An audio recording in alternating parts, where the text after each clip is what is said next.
Ditangkap KPK karena korupsi BBM. Suamiku juga diduga lakukan skandal dengan pegawai sekretaris Pertamina. Ini karma untukmu, Mas. Aku ikhlas kamu membusuk di penjara. Assalamualaikum warahmatullahi wabarakatuh. Selamat datang di LA Stories. Di balik senyuman ada air mata yang tak terlihat. Di balik tawa, ada kisah yang tak pernah diceritakan.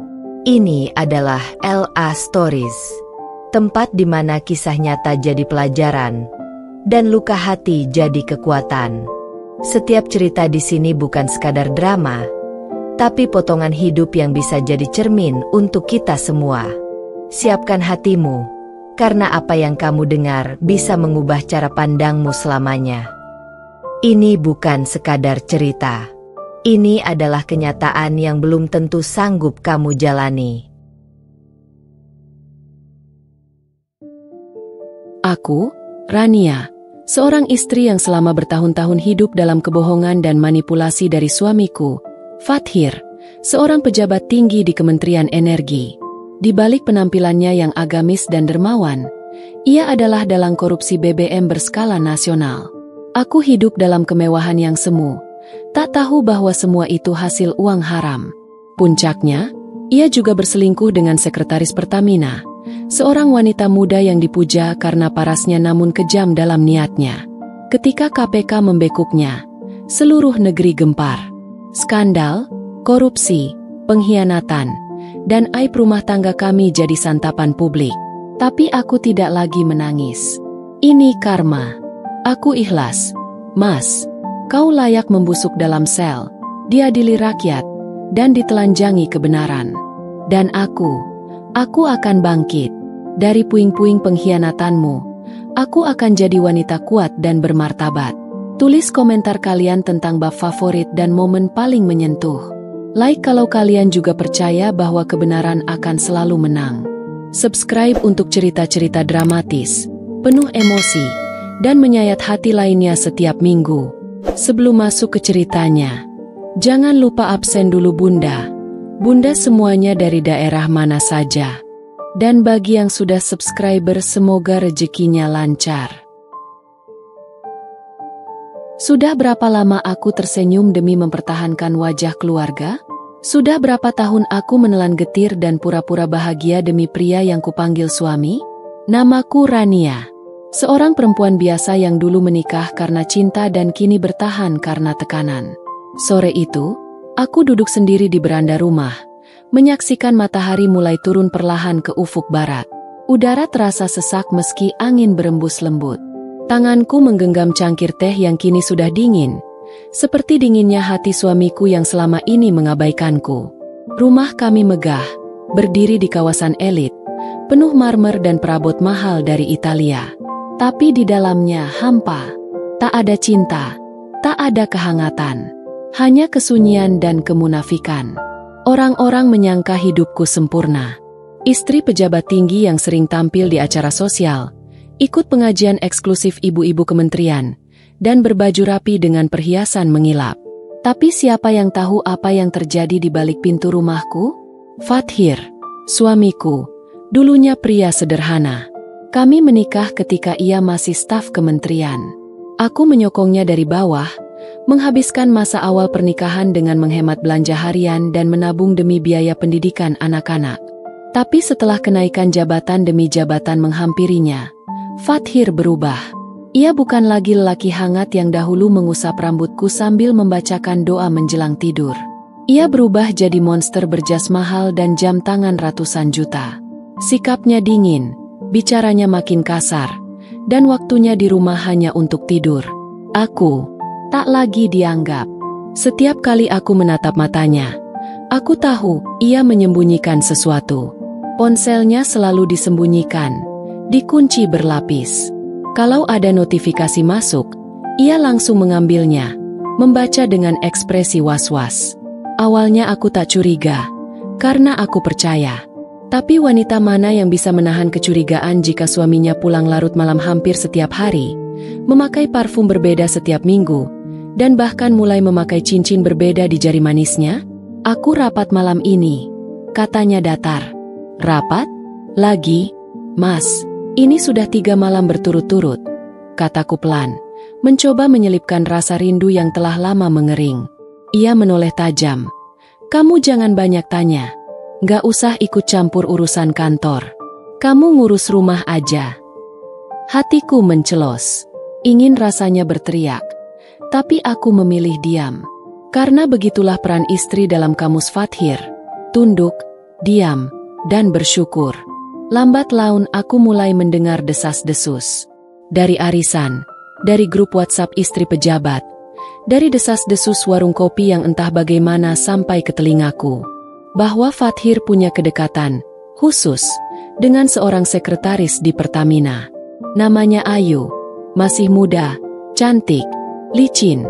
Konon, Ayu tak hanya pandai merapikan dokumen, tapi juga merapikan posisi perempuan di hatinya. Aku gemetar saat pertama kali mendengar itu. Tapi sekali lagi, aku menahan diri. Belum tentu benar. Jangan fitnah suami sendiri. Bisikku pada hati yang hampir remuk. Tapi malam demi malam, bukti makin nyata. Foto mereka tersebar. Bayangan siluet 2 orang di lobi hotel bintang 5. Foto tangannya menggandeng perempuan itu di parkiran bandara. Bahkan, beberapa pegawai kementerian menyindir halus padaku. Ibu Rania nggak takut suami kecantol ya sekarang? Soalnya udah sering keluar kota bareng sekretaris cantik. Aku cuma tersenyum pahit. Mau marah? Mau lapor? Ke siapa? Semua tutup mata. Karena Fathir sekarang bukan orang sembarangan. Ia punya kekuasaan, uang, pengaruh, bahkan aparat pun segan padanya. Tapi puncaknya datang ketika satu malam, aku nekat membuka laptop kerjanya. Biasanya dia bawa terus, tapi malam itu dia tinggalkan terbuka. Tak dikunci. Tuhan seperti sedang membuka tabir kepalsuan ini untukku. Dan di sanalah semuanya terjawab. Ada dokumen-dokumen mencurigakan, perjanjian distribusi BBM dengan pihak-pihak fiktif, transfer dana dalam jumlah mencurigakan ke rekening pribadi luar negeri, catatan pembelian villa mewah atas nama Ayu. Aku melihat semua itu dalam satu malam. Dan aku menangis tanpa suara. Air mataku jatuh membasahi keyboard, tubuhku gemetar, napasku tercekat.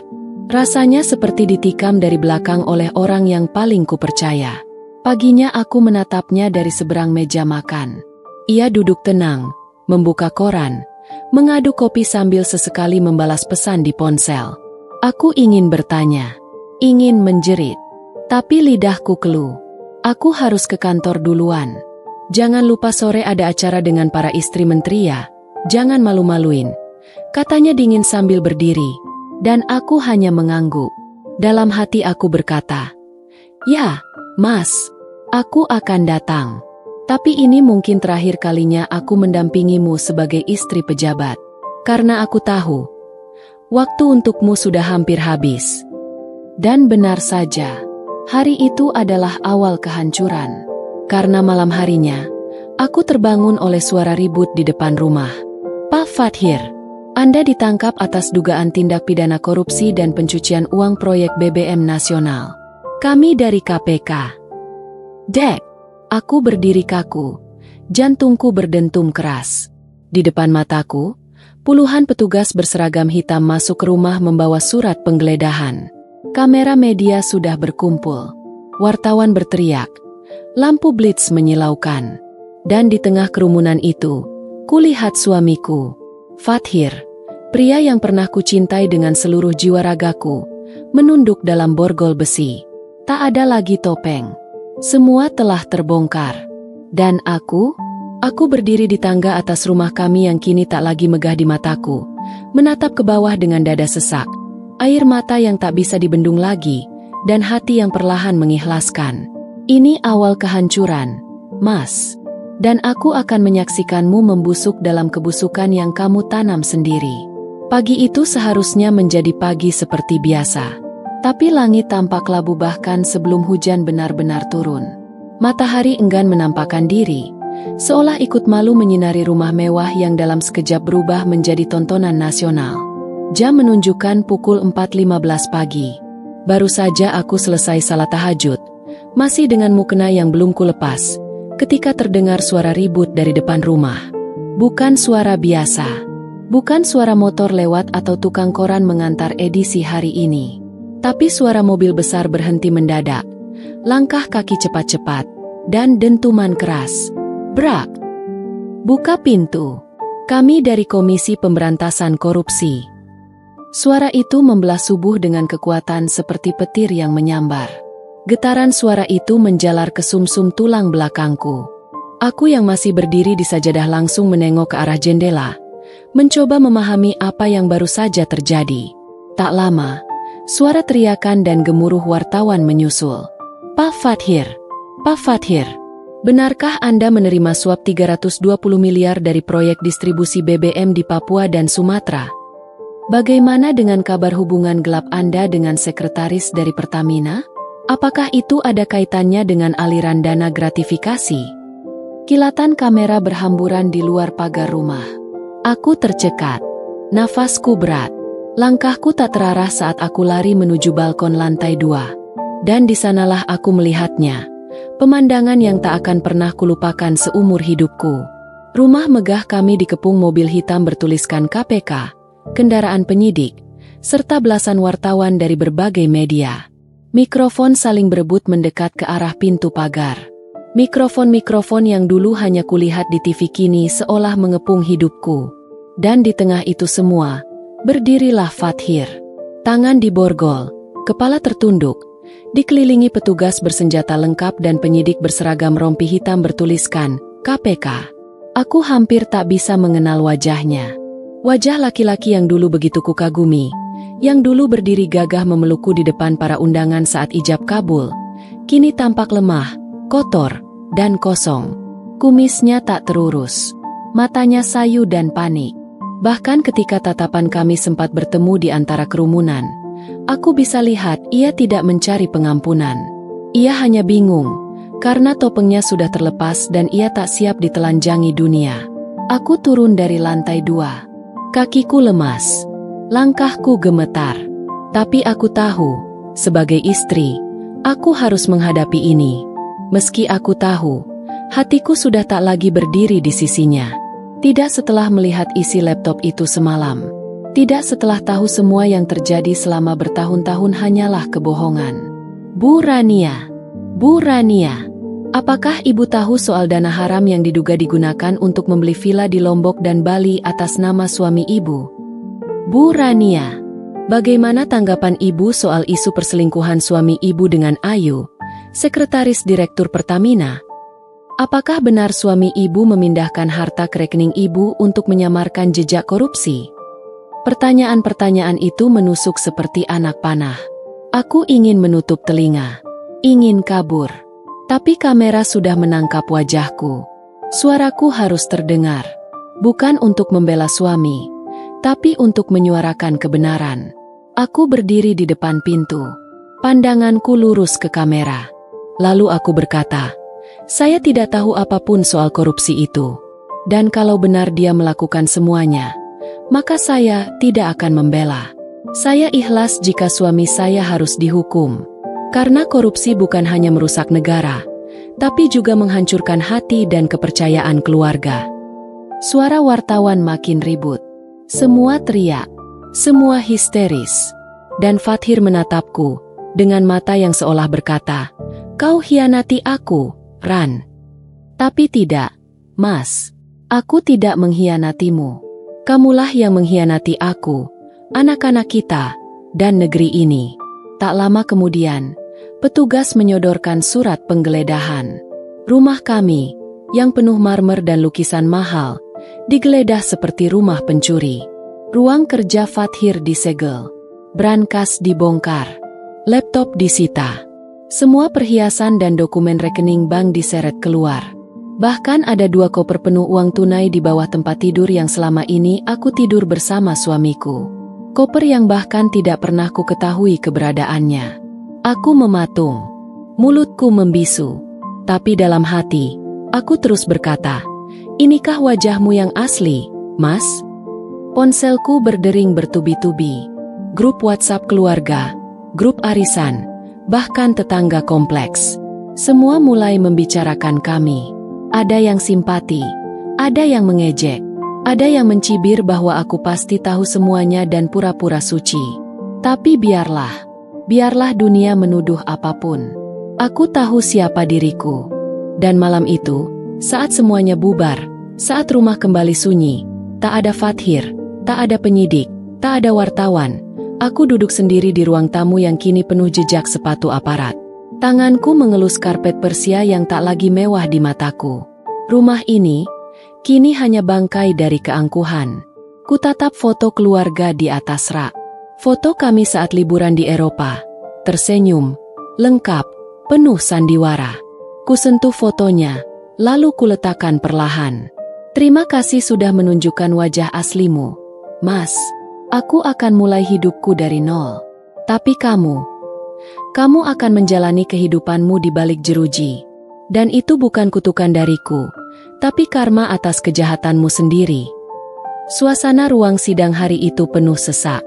Media dari berbagai stasiun nasional menyiarkan secara langsung jalannya persidangan kasus korupsi besar-besaran yang menyeret nama Fathir, mantan pejabat Kementerian Energi yang pernah dielu-elukan sebagai reformis dan pahlawan energi nasional. Kini, ia duduk di kursi pesakitan dengan wajah tertunduk. Pakaian tahanan oranye KPK membalut tubuh yang dulu berjas mahal dan wangi kolonye impor. Di ruang sidang itu, aku hadir.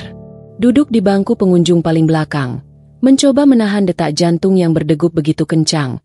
Jari-jari tanganku saling meremas. Mataku tertuju pada sosok yang baru saja dipanggil oleh hakim. Ayu Nur Fadilah, silakan naik ke kursi saksi. Dan muncullah dia, wanita yang selama ini hanya hidup dalam bisik-bisik, desas-desus, dan jejak kabur di foto-foto tidak resmi. Sekretaris Pertamina, Ayu Nur Fadilah, si perempuan licik dengan paras cantik dan suara lembut yang menyesatkan. Ia melangkah anggun, mengenakan blus putih bersih dan rok pensil hitam, rambutnya disanggul rapi, wajahnya berdandan minimalis. Seolah-olah dia adalah korban. Seolah-olah dia tak tahu apa-apa. Tapi aku tahu betul siapa dia. Beberapa bulan lalu, aku sempat bertemu dengannya tanpa ia sadari. Saat itu aku datang diam-diam ke kantor Fathir, tanpa memberi kabar. Dan Ayu yang menyambutku dengan wajah terkejut tapi tetap penuh senyum palsu. Ia menunduk sopan, menyebutku, Bu Rania, dengan nada manis yang membuat perutku mual. Tapi tak ada satupun dari keramahannya yang bisa menyembunyikan sorot matanya yang menusuk.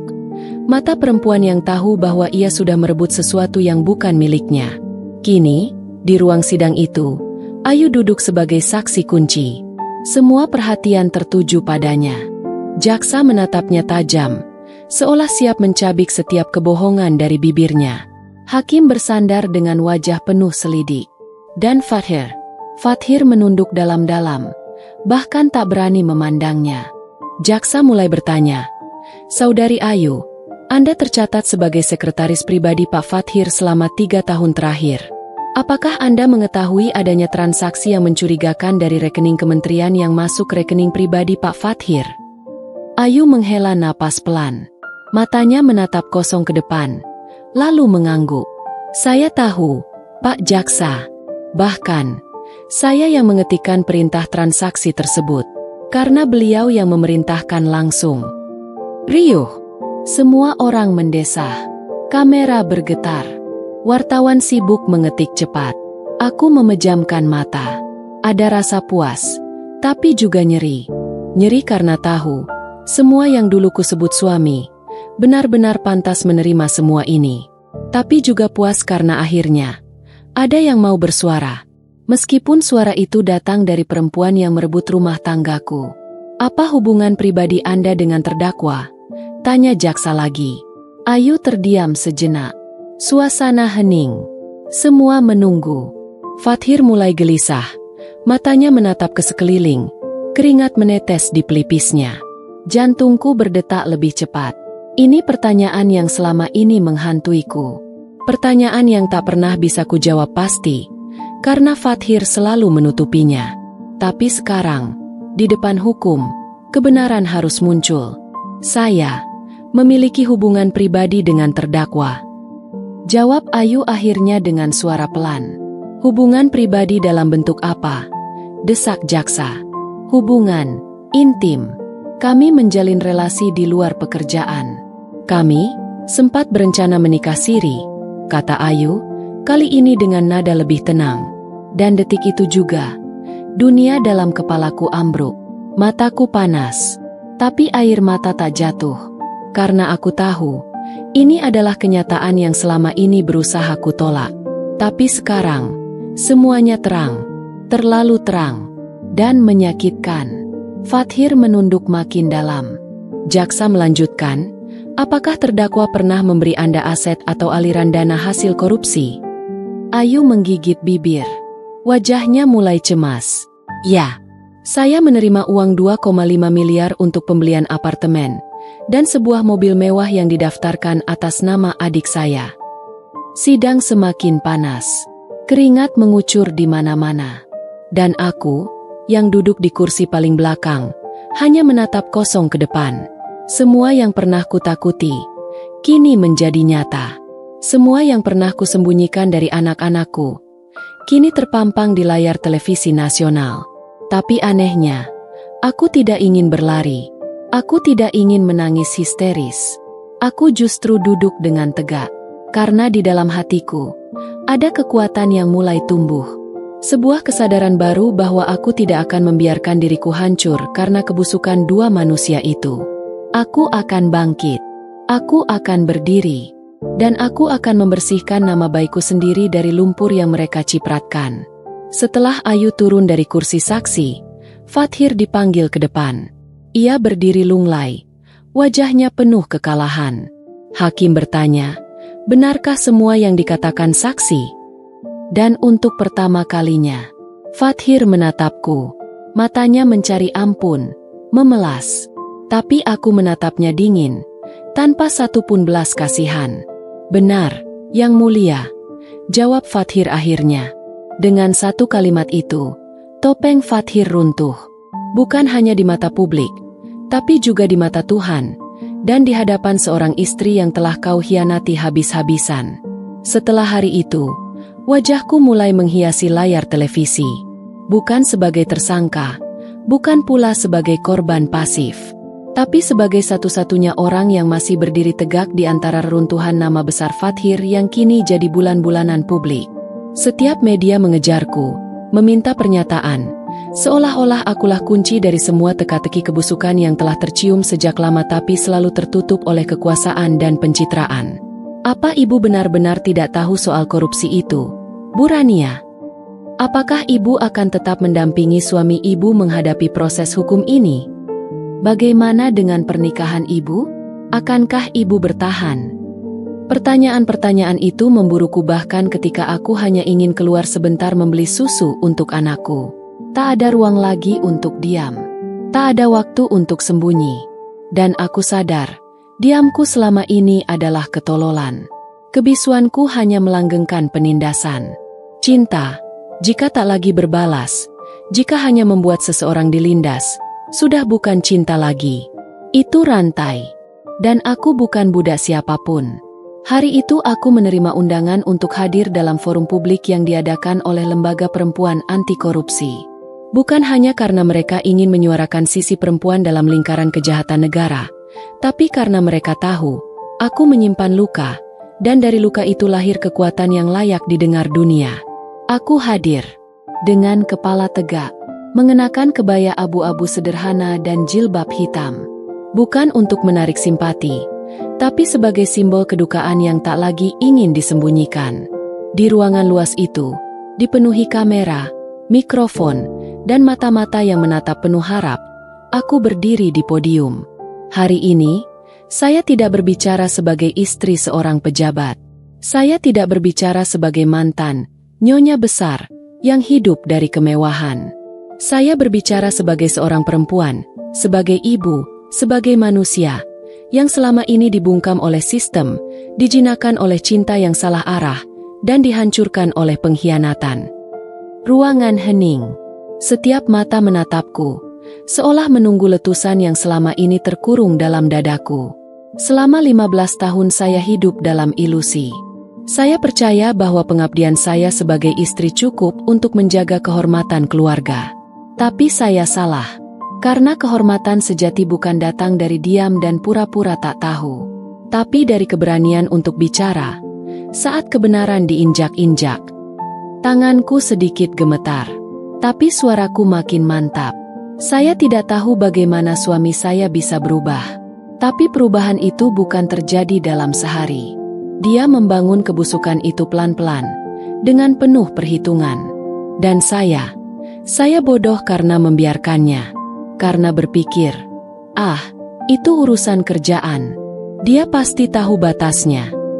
Tapi ternyata, batasnya tak ada. Ketamakan tak pernah mengenal cukup. Dan ketika cinta dikalahkan oleh kerakusan, yang tertinggal hanyalah kehancuran.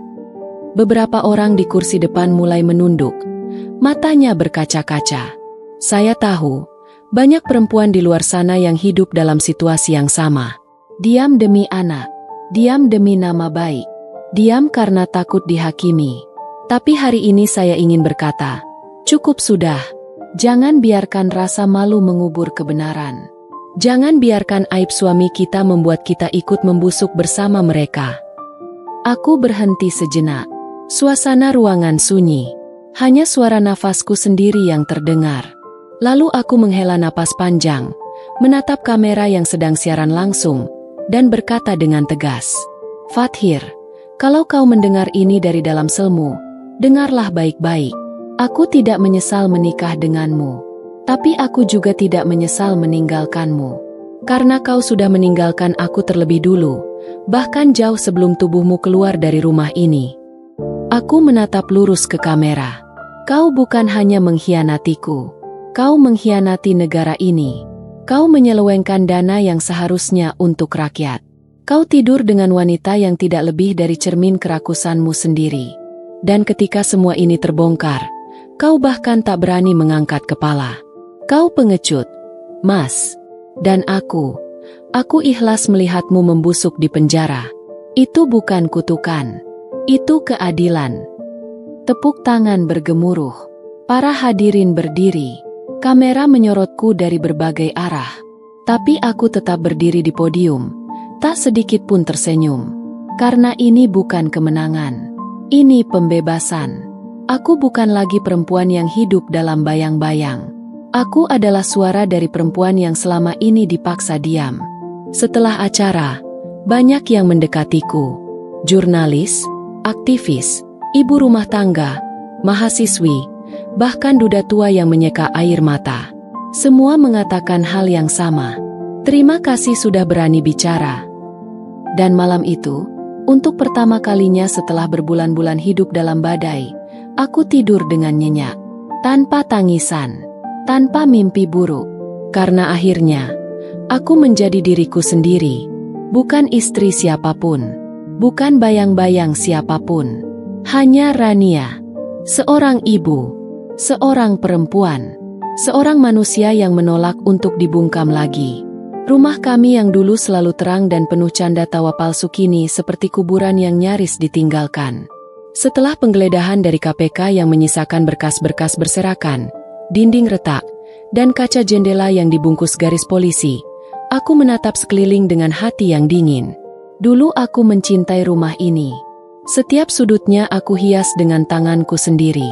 Bahkan rak buku di sudut ruang kerja Haryo adalah hadiah ulang tahunku untuknya. Tapi kini, semua kenangan itu terasa seperti luka yang dibuka paksa.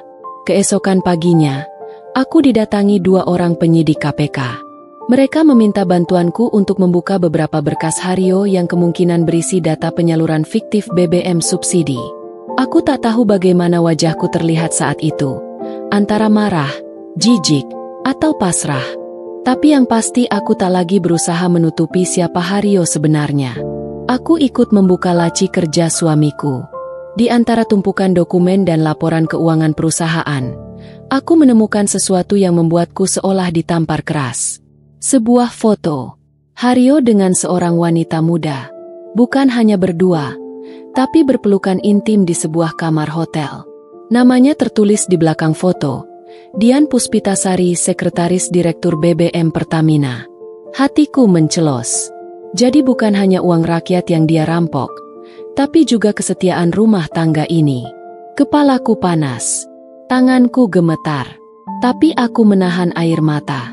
Aku harus kuat. Tidak boleh lagi menangis untuk pria yang menjual harga dirinya pada setan kekuasaan. Beberapa hari kemudian, media mulai menggila. Berita tentang skandal korupsi BBM yang menyeret nama Haryo muncul di setiap layar televisi. Tapi bukan itu yang membuatku makin syok. Sebuah portal berita membocorkan data chatting dan video call mesra antara Haryo dan Dian. Video itu viral.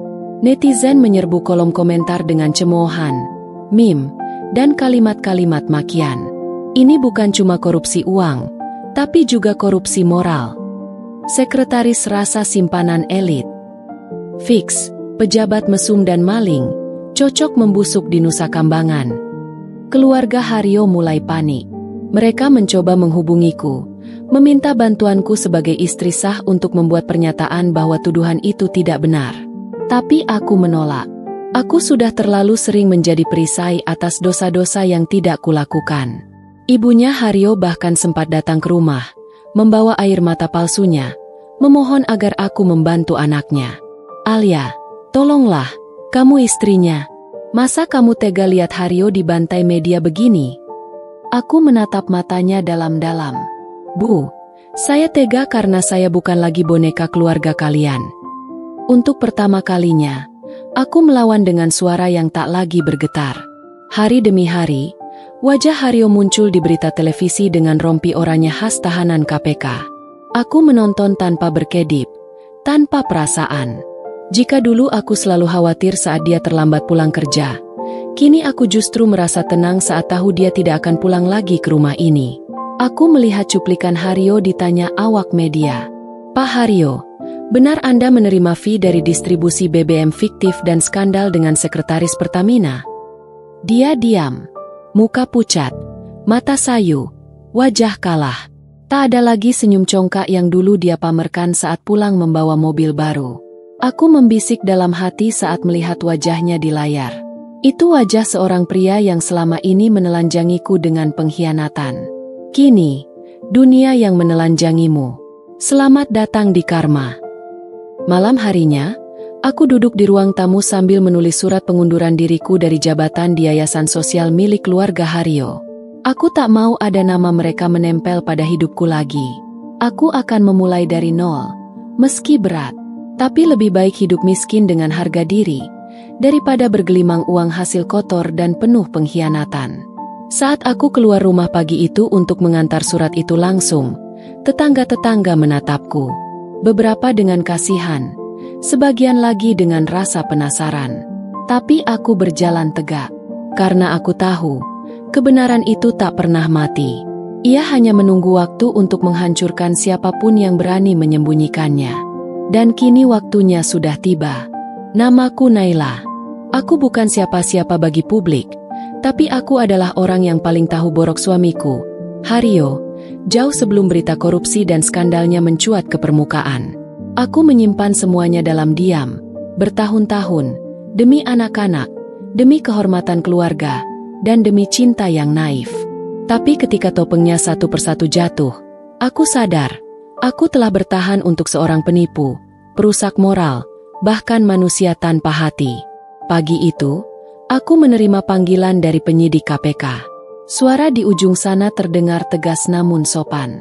Bu Naila, kami membutuhkan keterangan Ibu. Ada banyak transaksi yang melibatkan nama Ibu di rekening atas nama perusahaan milik Pak Haryo. Kami ingin menegaskan, apakah Ibu mengetahui dan terlibat? Dunia rasanya berputar. Aku tak pernah menyentuh satupun uang perusahaan itu. Bahkan saat Haryo membelikan mobil mewah, perhiasan, dan villa di Bali, aku tak pernah merasa nyaman. Semua serba instan, serba mencurigakan, dan terlalu mewah untuk hidup kami yang katanya hanya dari gaji BUMN. Aku datang dengan tangan kosong ke kantor KPK, hanya membawa satu hal, kejujuran. Di ruang pemeriksaan, aku ditanya puluhan pertanyaan tentang rekening, pengeluaran, aset, hingga hubungan pribadi Haryo dengan beberapa wanita yang tercatat sebagai pegawai. Salah satunya adalah nama yang membuat tubuhku lemas. Ratna Ayuning Tias, sekretaris pribadi suamiku di Pertamina, yang sudah kutemui beberapa kali di acara resmi kantor. Dia yang selalu berdandan berlebihan, menyentuh lengan Haryo terlalu sering, dan menatapku dengan sinis. Bu Naila, kami menemukan tiket hotel atas nama Ratna dan Haryo, dipesan dari rekening perusahaan. Ini buktinya. Kertas itu disodorkan ke hadapanku. Aku menunduk. Napasku tercekat. Jadi benar, bukan cuma uang negara yang ia rampas, tapi juga harga diriku sebagai istrinya.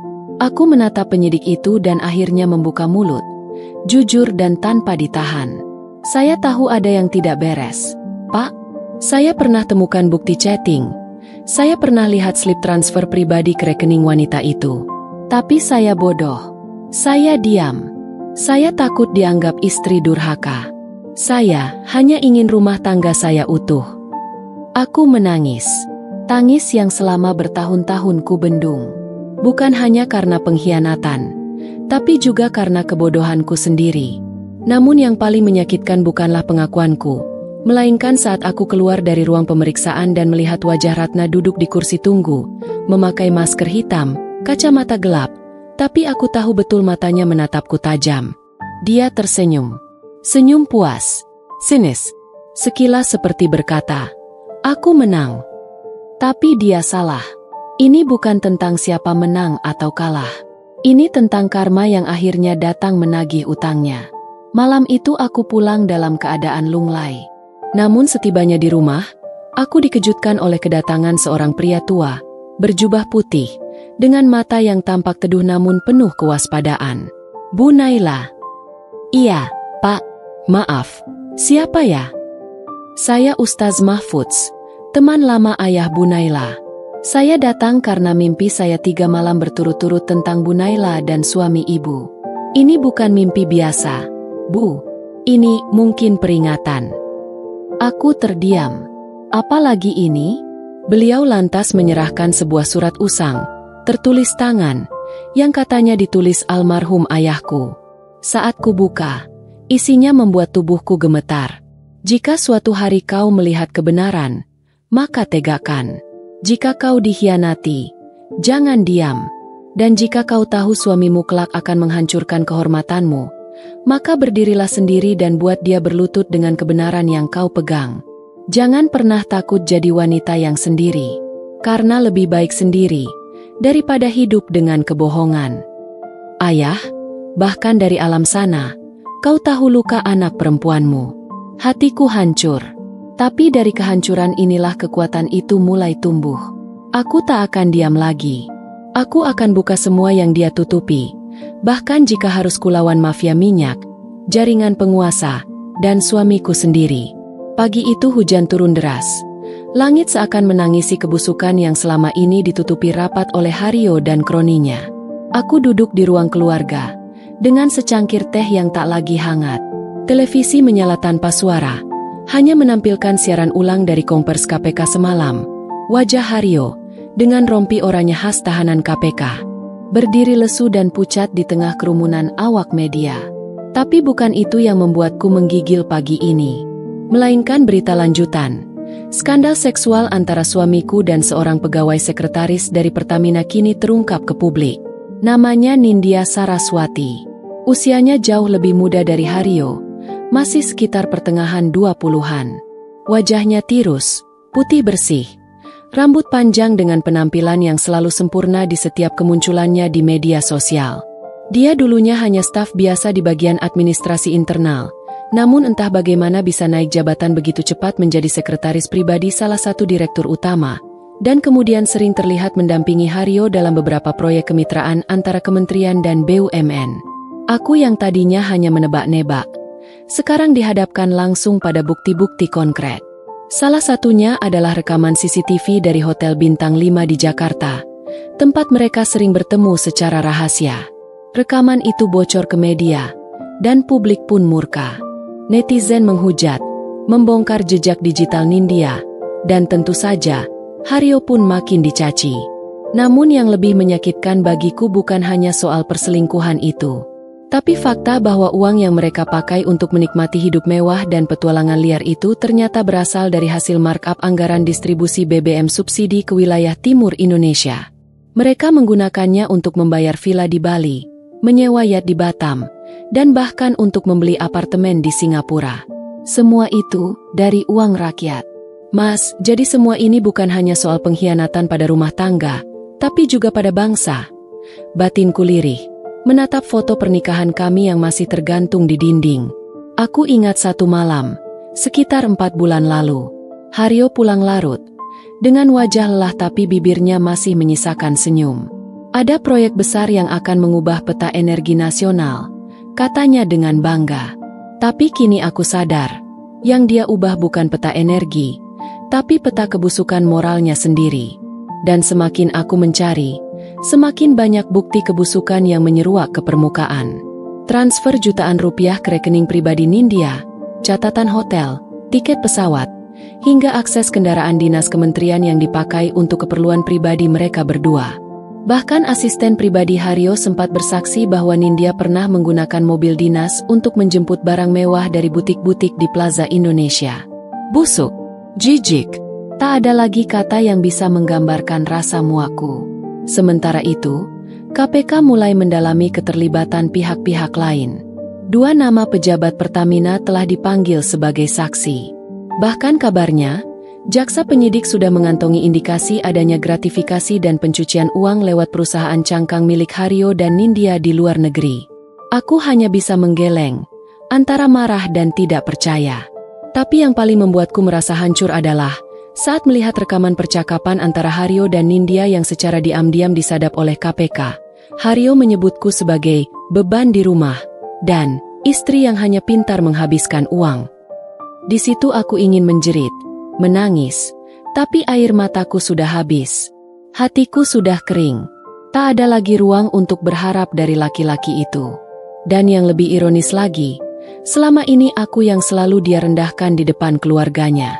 Aku dianggap perempuan tak berguna, cuma mengandalkan status istri pejabat. Padahal, akulah yang menjaga kehormatan rumah tangga, menahan semua kelakuan buruk Haryo agar tidak mencoreng nama baik keluarga besar kami. Tapi lihatlah sekarang, siapa yang sebenarnya mengotori nama keluarga? Sejak skandal ini mencuat, teleponku tak henti-henti berbunyi. Para wartawan, kenalan, bahkan rekan-rekan lama Haryo yang dulu begitu bangga mengenalnya, kini menghubungiku bukan untuk menyampaikan simpati, tapi lebih banyak sekadar bergosip, ingin tahu lebih dalam, atau bahkan menghujatku. Mereka seolah melupakan bahwa aku juga korban. Mereka hanya ingin cerita sensasional. Namun aku memilih diam. Aku sedang mengumpulkan kekuatan. Sebab aku tahu ini belum selesai. Masih banyak kepingan kebenaran yang akan segera terbuka. Dan aku akan tetap berdiri di sini, bukan untuk membelanya, tapi untuk menyaksikan jatuhnya seluruh topeng yang selama ini menutup wajah suamiku. Suasana ruang sidang di Pengadilan Tindak Pidana Korupsi siang itu begitu tegang. Semua yang hadir, mulai dari jurnalis, pengacara, aktivis anti korupsi, hingga keluarga terdakwa, menahan napas. Hari ini adalah sidang lanjutan yang akan menghadirkan saksi kunci dari internal Pertamina.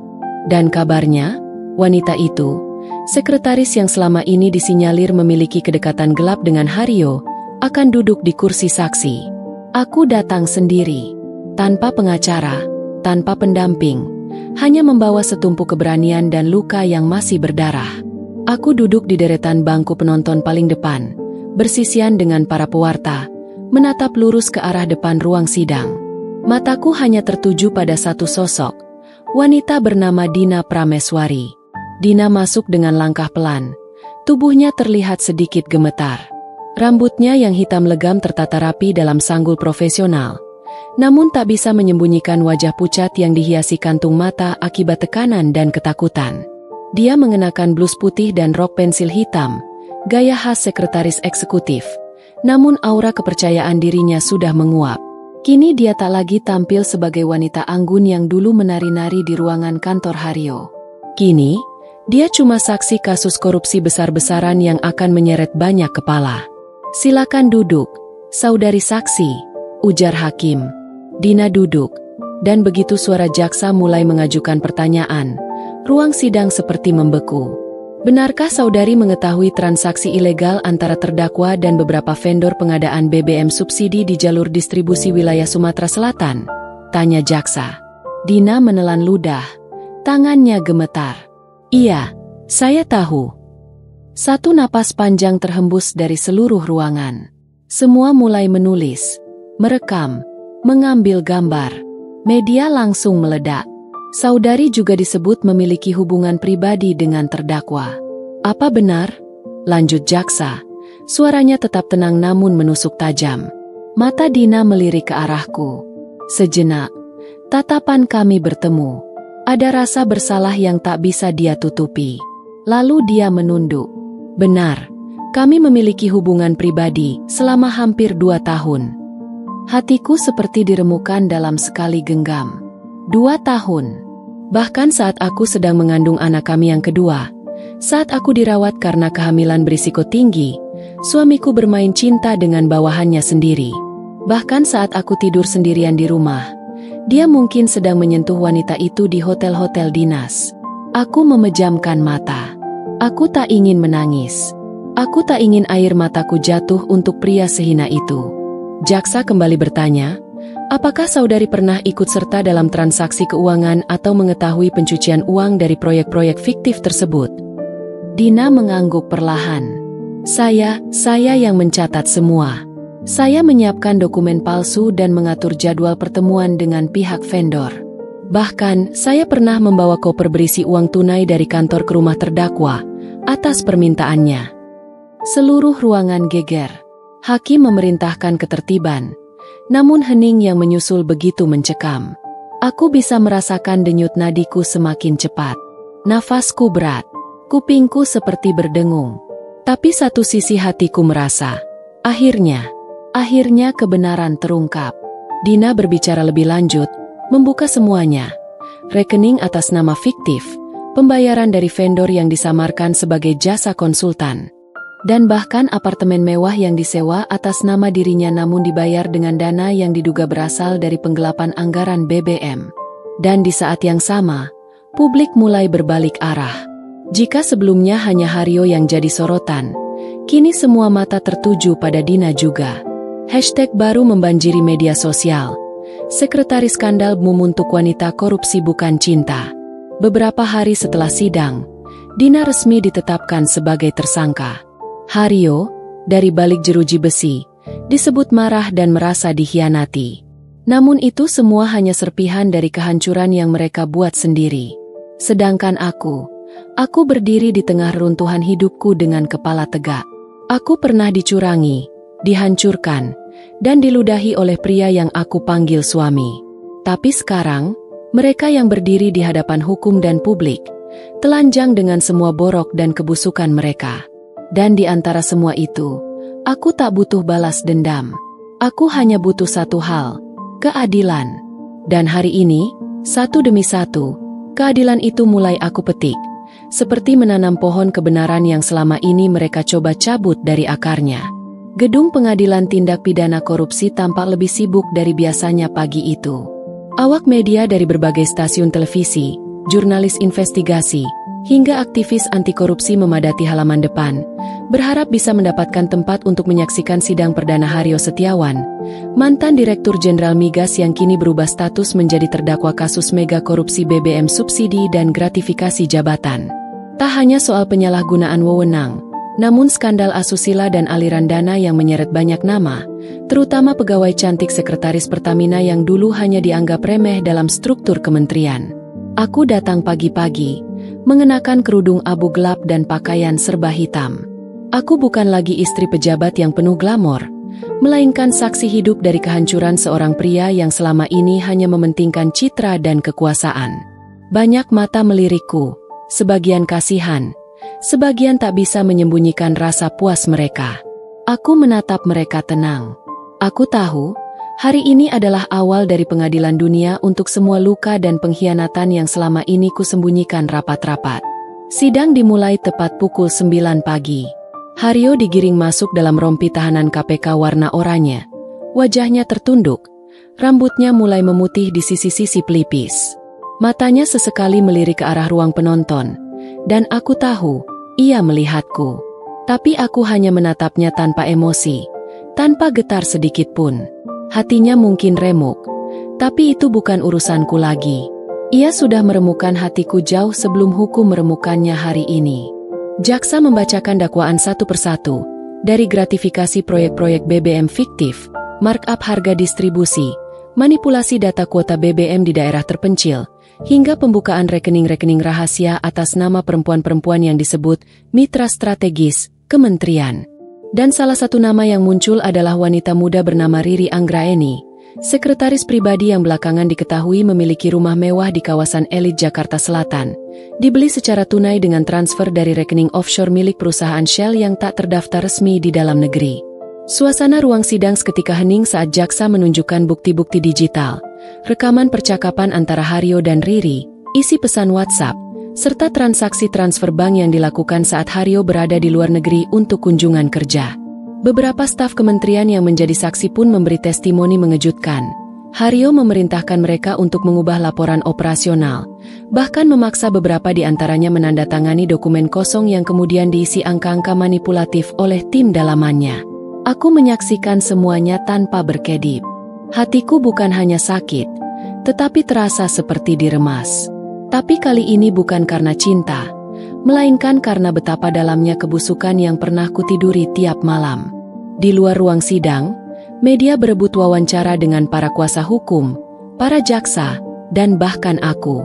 Seorang wartawan dari Kompas TV menghampiriku dan bertanya, "Bu Nisa, sebagai istri terdakwa, bagaimana perasaan ibu melihat fakta-fakta yang diungkapkan hari ini?"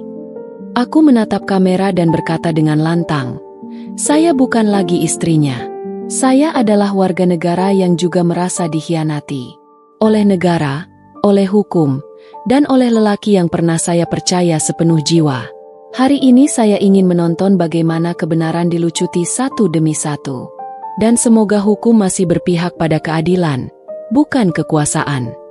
Wawancara itu menjadi viral. Netizen mendukungku. Tagar istri kuat dan karma koruptor pun ramai di Twitter.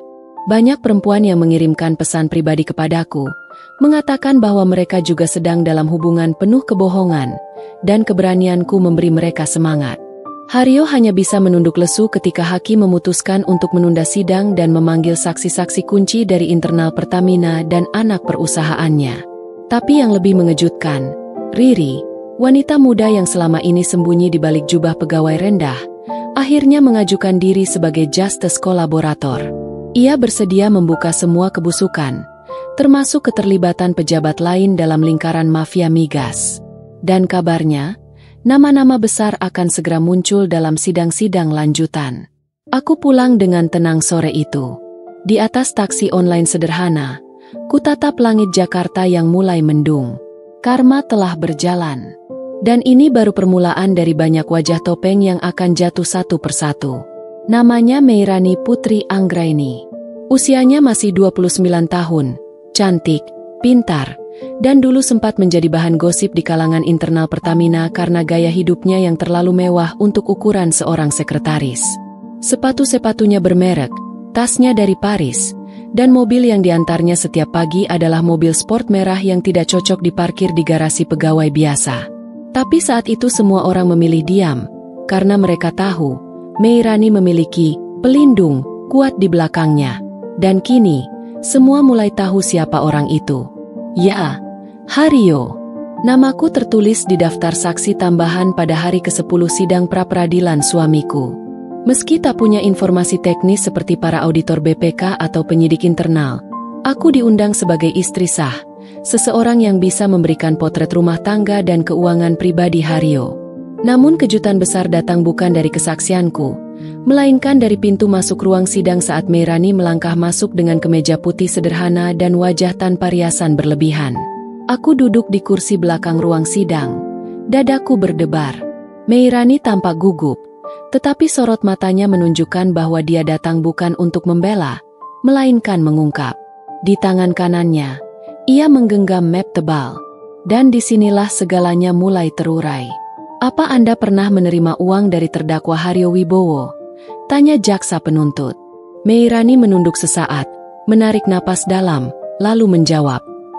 Ya, saya menerima uang tunai dan beberapa fasilitas mewah. Apakah itu bagian dari gaji atau tunjangan resmi Anda sebagai sekretaris? Tidak, itu pemberian pribadi. Terkait hubungan kami, jawab Meirani dengan suara lirih namun cukup jelas terdengar. Riuh rendah memenuhi ruang sidang. Wartawan berlomba mengangkat kamera, mengetik cepat di laptop, dan merekam setiap detik pengakuan tersebut. Aku hanya diam, tak perlu lagi merasa terhina. Aku tahu ini akan datang. Aku sudah merasakannya sejak lama, tapi mendengar langsung dari mulut Meirani rasanya seperti menutup bab luka yang terlalu lama terbuka. Hubungan seperti apa yang Anda maksud? Desak jaksa lagi. Meirani menghela napas dan berkata pelan. Kami pernah menjalin hubungan khusus. Selama 2 tahun. Ruangan seolah meledak. Skandal cinta kini bukan lagi rumor. Ini di bawah sumpah. Dalam ruang persidangan. Aku menoleh ke arah Haryo. Dia pucat, gemetar, dan tak bisa menatap siapapun. Jaket tahanan KPK di tubuhnya seakan makin mengecilkan wibawa dan arogansinya dulu. Pria yang pernah menghardiku karena tak bisa membedakan tas KW dan asli. Pria yang meremehkanku karena tak tahu nama-nama direktur anak perusahaan. Kini tak lebih dari seorang pesakitan yang harus menelan pengkhianatan dari selingkuhannya sendiri. Meirani tidak berhenti di situ. Ia membuka mapnya dan mengeluarkan beberapa dokumen serta bukti transfer. Semuanya mengarah pada aliran dana haram dari rekening perusahaan fiktif milik Haryo ke rekening pribadinya. Mobil mewah, apartemen di kawasan SCBD, bahkan biaya liburan ke Dubai, semua dibiayai dari uang korupsi BBM yang dilakukan Haryo dan kroni-kroninya. Aku tahu saat itu bahwa ini lebih dari sekadar sidang. Ini adalah pentas penghancuran. Meirani, entah karena rasa bersalah atau ingin menyelamatkan diri, memilih untuk menusuk balik pria yang dulu memberinya kemewahan. Tapi aku tidak peduli. Aku tidak menaruh dendam padanya. Aku sudah selesai dengan kebencian. Yang aku rasakan hanyalah kelegaan. Saat sidang ditunda untuk hari berikutnya, aku melangkah keluar ruang sidang dengan langkah ringan. Wartawan mendekat, menodongkan mikrofon. Bu Ayu, apa tanggapan Anda atas pengakuan Meirani? Aku tersenyum tipis. Saya sudah lama tahu. Hanya saja, hari ini semesta yang menjawab. Wajah-wajah penasaran itu terpaku. Aku terus berjalan, tanpa menoleh ke belakang. Haryo mungkin belum dijatuhi hukuman final, tapi keruntuhannya sudah di depan mata. Dan tak ada tempat lebih menyakitkan bagi seorang pria seperti Haryo selain dihancurkan oleh 2 perempuan yang pernah dia remehkan, istri dan selingkuhannya. Dan bagiku, ini baru awal dari akhir. Sudah sebulan lebih sejak Haryo ditahan secara resmi oleh KPK. Kasusnya kini menjadi topik nasional yang membakar opini publik setiap hari. Media sosial ramai dengan perdebatan antara mereka yang mencaci maki koruptor dan segelintir orang yang masih mencoba membelanya, biasanya dari kalangan yang pernah menikmati cipratan uang kotornya. Di rumahku, suasananya sunyi seperti rumah tua yang kehilangan penghuninya. Bukan karena sepi orang, tapi karena hatiku sudah tidak bisa merasakan apa-apa. Aku hanya hidup menjalani hari demi hari, dengan luka yang perlahan mengering, tapi tetap meninggalkan bekas perih. Tiba-tiba suatu pagi, saat aku sedang menyiram tanaman, seorang kurir datang membawa amplop coklat besar. Ini dari lapas Cipinang, Bu. Surat pribadi, katanya sembari menyerahkan dokumen itu. Aku tidak terkejut. Sudah kuduga cepat atau lambat Haryo akan mencoba menghubungiku. Tapi yang membuatku benar-benar ragu adalah, haruskah aku membaca surat itu? Haruskah aku kembali membuka luka lama yang bahkan belum benar-benar tertutup? Namun rasa penasaran lebih kuat. Aku membuka amplop itu dan membaca tulisan tangan yang masih kukenal, meski kini tampak bergetar. Mungkin karena ditulis dengan tangan yang lemah di balik jeruji. Dinda, aku tahu aku tak pantas meminta apa-apa lagi darimu. Tapi izinkan aku menulis surat ini, walau sekadar menjadi pelepas dosa yang terus menumpuk di dadaku. Aku tidak menyangkal apapun. Aku memang korup. Aku memang hilaf. Aku memang menjijikan. Tapi lebih dari itu, aku takut. Aku takut kehilanganmu. Aku takut kamu benar-benar membenciku. Aku takut kamu akan menghapus semua kenangan baik kita hanya karena satu dosa terbesarku. Meski aku tahu itu sangat egois untuk Kupinta. Dinda, aku rindu kamu. Aku rindu anak-anak.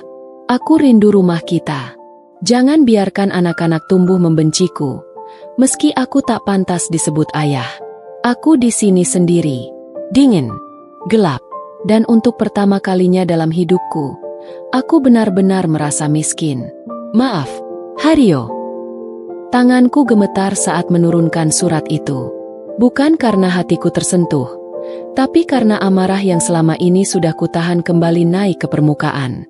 Aku benar-benar tak habis pikir, bagaimana bisa seseorang yang sudah menghancurkan begitu banyak hidup, masih berharap dimaafkan semudah itu?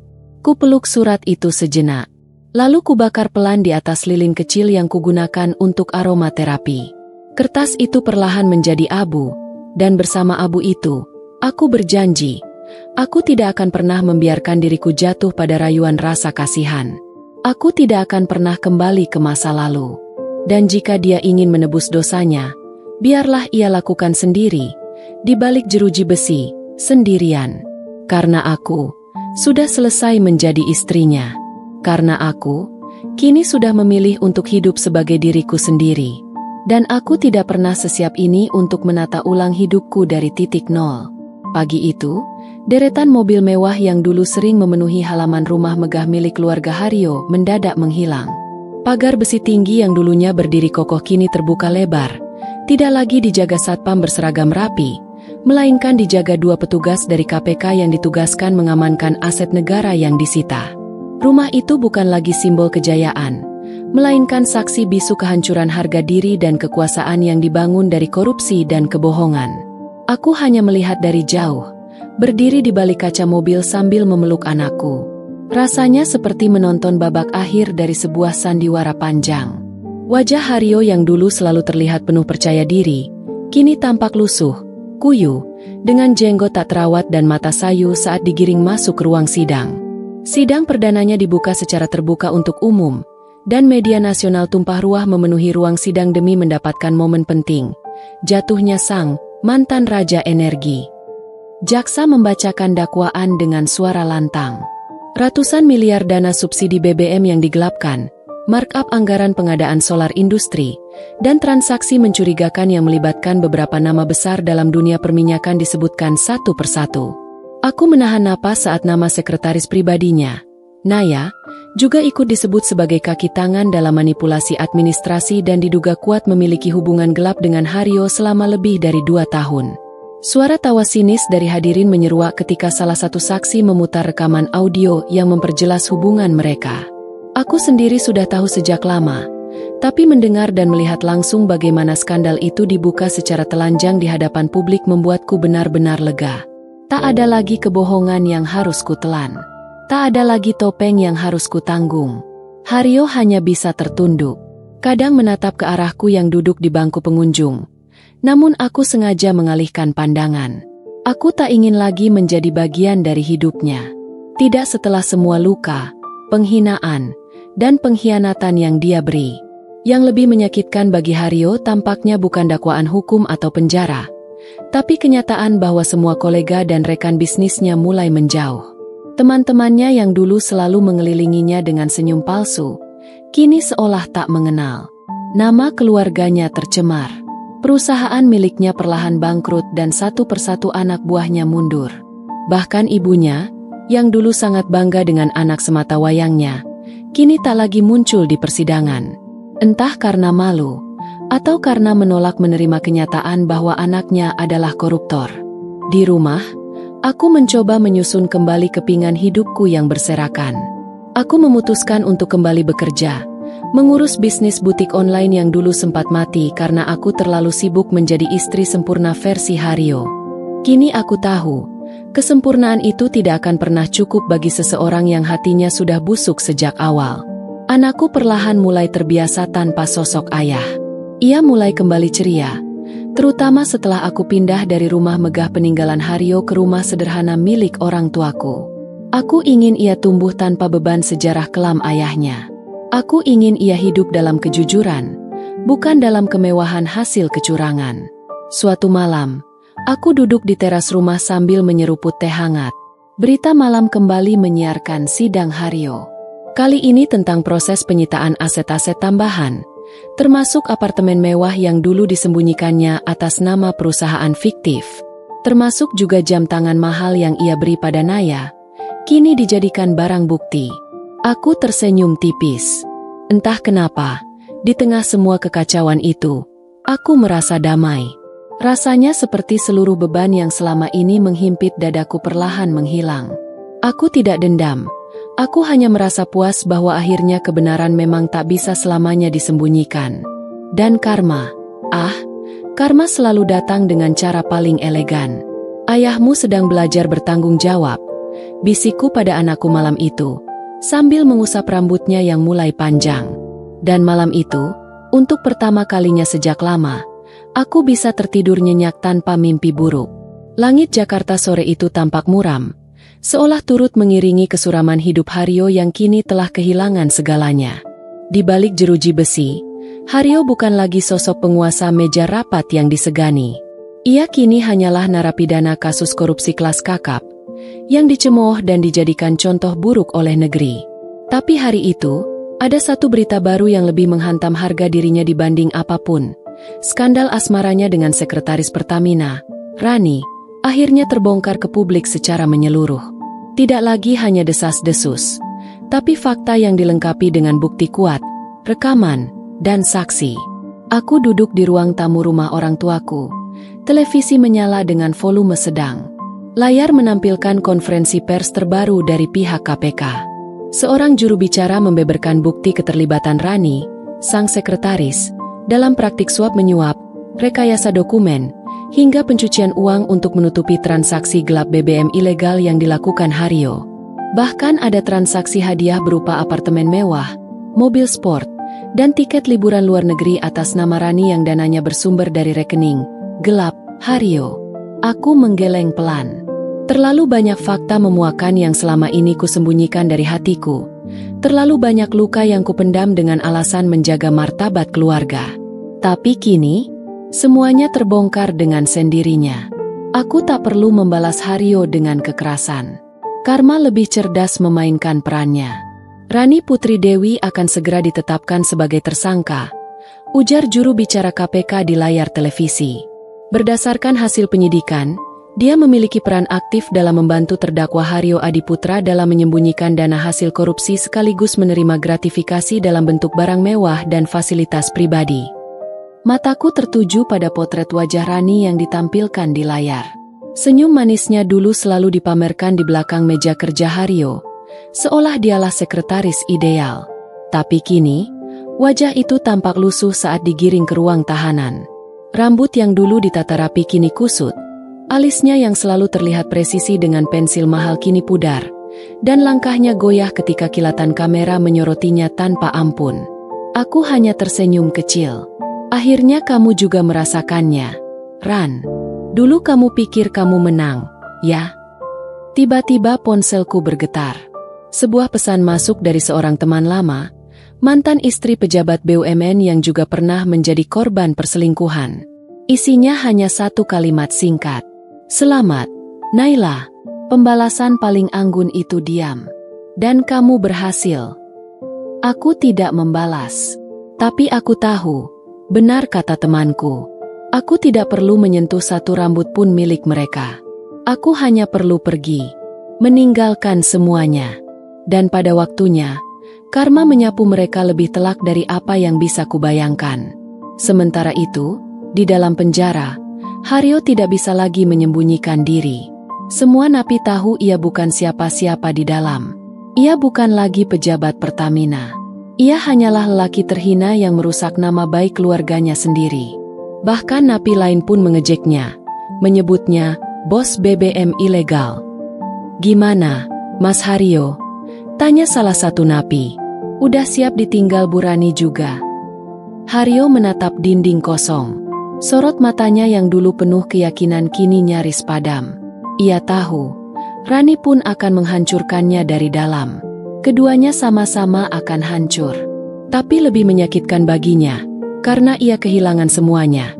Istrinya yang dulu setia, anak-anaknya yang kini menolak bicara, karir, reputasi, bahkan kehormatan.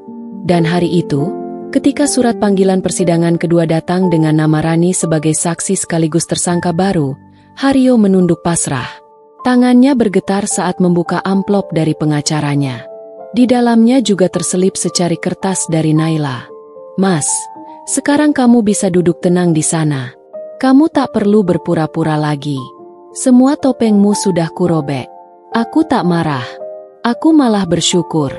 Sebab jika semua ini tak terjadi, mungkin aku masih akan tertipu oleh topengmu yang menjijikan itu. Sekarang, kau bisa membusuk bersama penyesalanmu. Tak ada amarah dalam surat itu. Tapi justru disitulah letak hantaman paling kerasnya. Bukan kemarahan, tapi keikhlasan. Dan keikhlasan Naila adalah tanda akhir dari segalanya.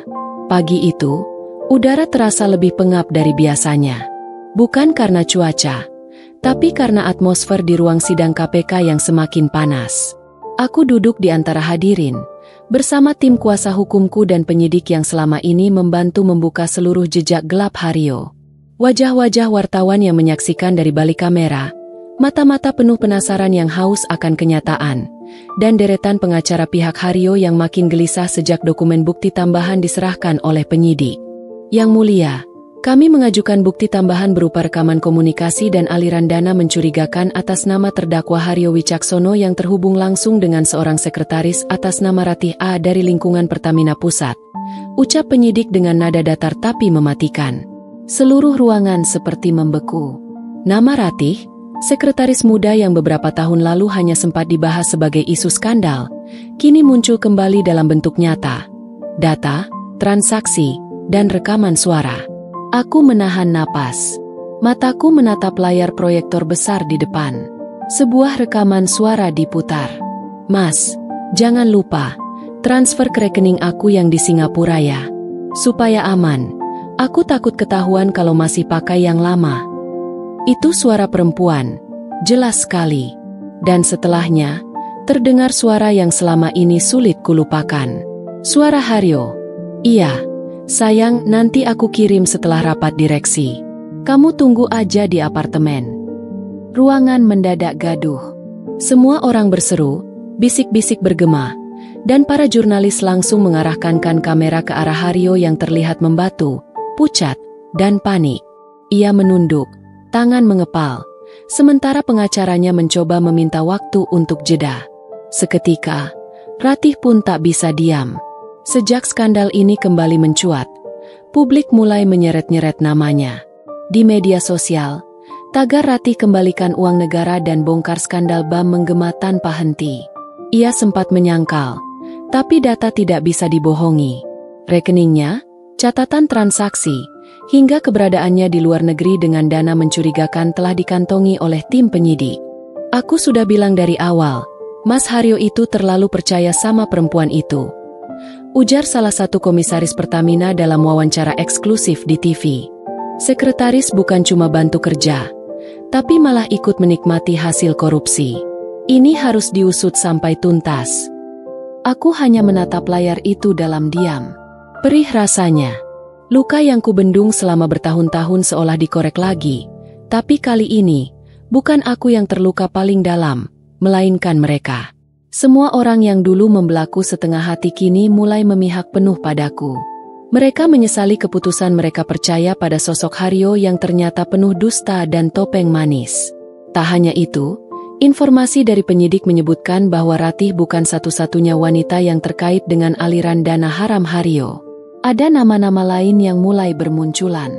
Beberapa bahkan diketahui sudah lama tinggal di luar negeri dan membuka bisnis dengan dana yang diyakini berasal dari praktik kotor tersebut. Dan semuanya kembali pada satu titik awal. "Haryo, Bu Ninda, Anda yakin tetap akan melanjutkan gugatan harta gonogini dan ganti rugi atas kerugian psikis?" tanya wartawan saat kami keluar dari ruang sidang. Aku menatap kamera, dengan senyum tenang tapi penuh ketegasan. "Sangat yakin. Aku tidak hanya menuntut hak sebagai istri yang dikhianati. Aku menuntut keadilan bagi setiap sen uang rakyat yang ia korupsi untuk gaya hidup dan wanita-wanita simpanannya. Negara ini terlalu sering disakiti oleh pria seperti dia. Sekarang, biar hukum yang bicara. Dan aku akan pastikan, suara keadilan itu menggema sampai ke lubuk hati terdalam penyesalan Haryo. Di balik jeruji besi yang dingin dan penuh bau besi karat yang menyengat, Haryo duduk termangu. Wajahnya yang dulu selalu bersinar dengan penuh percaya diri kini tampak kusut, lesu, dan nyaris tak bercahaya. Rambutnya mulai acak-acakan, matanya cekung, dan tubuhnya kurus. Dulu ia dikenal sebagai bintang minyak, bos besar proyek BBM nasional, tetapi kini ia hanyalah narapidana kasus korupsi yang namanya menjadi ejekan di mana-mana. Sejak ditahan, Haryo tak pernah lagi menerima kunjungan dari kolega-kolega pentingnya. Bahkan sahabat-sahabat bisnisnya yang dulu menjilat dan menyanjungnya, kini menghindar seperti ia wabah. Tidak ada lagi panggilan, Pak Haryo, dengan nada hormat. Di dalam penjara, ia hanyalah Haryo, narapidana kelas berat yang diselidiki untuk kemungkinan keterlibatan jaringan mafia migas internasional. Hari itu, ia dipanggil penyidik KPK untuk interogasi lanjutan. Kali ini bukan hanya soal proyek BBM fiktif, tetapi juga keterlibatannya dalam manipulasi lelang tender pengadaan infrastruktur kilang minyak yang melibatkan konglomerat luar negeri. Yang membuatnya terpukul, bukti transfer ratusan miliar ke rekening gelap luar negeri akhirnya terkonfirmasi berasal dari identitas ganda yang selama ini ia sembunyikan. Dan itu semua sudah ditelusuri lengkap oleh tim keuangan forensik. Di ruang interogasi, tubuh Haryo gemetar. Ia tahu, ini lebih besar dari yang ia sangka. Bila dulu ia kira masih bisa mengakali sistem seperti dulu, sekarang ia benar-benar tersudut. Semua jalur pelolosan tertutup. Semua orang yang dulu dia bantu pun kini bungkam. Bahkan kuasa hukumnya sendiri mulai kehilangan arah. Yang membuat mentalnya benar-benar hancur adalah satu berita di layar televisi penjara. Foto Andin, mantan istrinya, tengah berdiri gagah menjadi pembicara utama di Forum Energi Dunia yang diselenggarakan di Singapura. Nama Andin kini harum sebagai sosok pengusaha energi baru terbarukan dan konsultan tata kelola bersih. Perempuan yang dulu ia remehkan dan tinggalkan kini justru menjadi simbol dari reformasi yang menjatuhkannya. Ini karma untukmu, Mas. Aku ikhlas kamu membusuk di penjara. Kata-kata itu terus terngiang di kepala Haryo. Kata-kata terakhir Andin sebelum ia menandatangani berkas perceraian dan menyerahkan semua aset atas nama bersama untuk diinvestigasi negara. Saat itu Haryo masih menertawakan langkah Andin yang dianggapnya terlalu dramatis. Tapi kini, ia tahu, itu adalah kekuatan paling tulus yang pernah menyerangnya, dan itu meluluh lantakkan harga dirinya. Di selnya, Haryo menatap tembok usang yang dingin, menyesali segala keserakahannya, pengkhianatannya, dan ketamakannya. Tapi waktu tidak bisa diputar ulang. Ia tidak bisa kembali ke masa ketika Andin menyajikan kopi dan sarapan dengan senyuman hangat. Sebelum semua ini terjadi, kini ia hanya punya waktu untuk menyesal.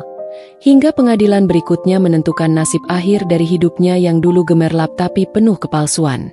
Semakin lama Haryo meringkuk dalam jeruji, semakin banyak pula kenyataan pahit yang harus ia telan.